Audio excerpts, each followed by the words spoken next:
नमस्कार, मैं शालिनी और आप देख रहे हैं केकेएन न्यूज, जो आपको निष्पक्ष सच्ची खबरें सबसे पहले केकेएन न्यूज पर मिलती है। छांगुर पर ईडी का शिकंजा। बलरामपुर में 12 और मुंबई में 2 ठिकानों पर छापेमारी शुरू। उत्तर प्रदेश से लेकर मुंबई तक फैले धर्मांतरण सिंडिकेट के खिलाफ प्रवर्तन निदेशालय ईडी ने बड़ी कार्रवाई की है। गुरुवार सुबह 5 बजे ईडी की टीमों ने मास्टरमाइंड जमालुद्दीन उर्फ छांगुर से जुड़े 14 ठिकानों पर एक साथ छापेमारी शुरू की। ईडी की छापेमारी बलरामपुर जिले के 12 और मुंबई के 2 स्थानों पर की गई। बलरामपुर के मतपुर और उतरौला नगर में विशेष रूप से छांगुर के ठिकानों को निशाना बनाया गया। मुंबई में ये कार्रवाई बांद्रा और माहिम में शहजाद शेख के आवासों पर की गई, जिन्हें आरोपी नवीन से 2 करोड़ रुपए ट्रांसफर किए जाने की जानकारी सामने आई है।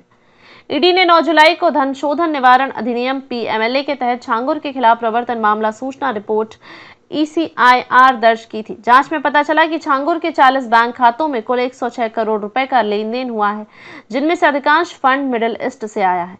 छांगुर पर आरोप है कि वह एक सुनियोजित साजिश के तहत हिंदू, अनुसूचित जाति और आर्थिक रूप से पिछड़े समुदायों के लोगों को इस्लाम में धर्म परिवर्तन के लिए प्रेरित, बहकाया और मजबूर करता था। यह नेटवर्क कथित रूप से विदेशों से फंडिंग लेकर देश में धार्मिक रूपांतरण की गतिविधियों को अंजाम देता था।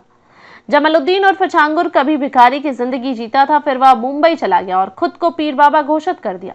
मुंबई में उसने धार्मिक चमत्कारों की कहानियां फैलाकर लोगों को आकर्षित किया। यहां पर ही नवीन रोहरा और उनकी पत्नी नीतू रोहरा, अब नसरीन, उससे प्रभावित होकर परिवार सहित धर्मांतरण कर बैठे। मुंबई से लौटने के बाद छांगुर ने अपने गांव में प्रधान का चुनाव 2 बार जीता और फिर दरगाह के पास एक स्थल बनाकर वहां से अपना नेटवर्क चलाने लगा। धीरे धीरे वह एक धार्मिक और राजनीतिक चेहरा बन गया, जिससे मिलने लोग दूर दूर से आने लगे।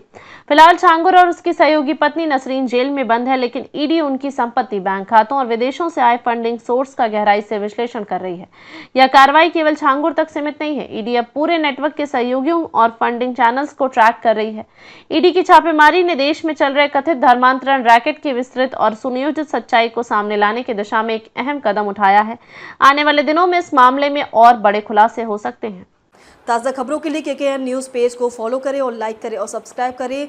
बेल आइकन दबाना ना भूलें। अगर आप हमें फेसबुक, ट्विटर, इंस्टा के माध्यम से देख रहे हैं तो फॉलो, कमेंट करना ना भूलें।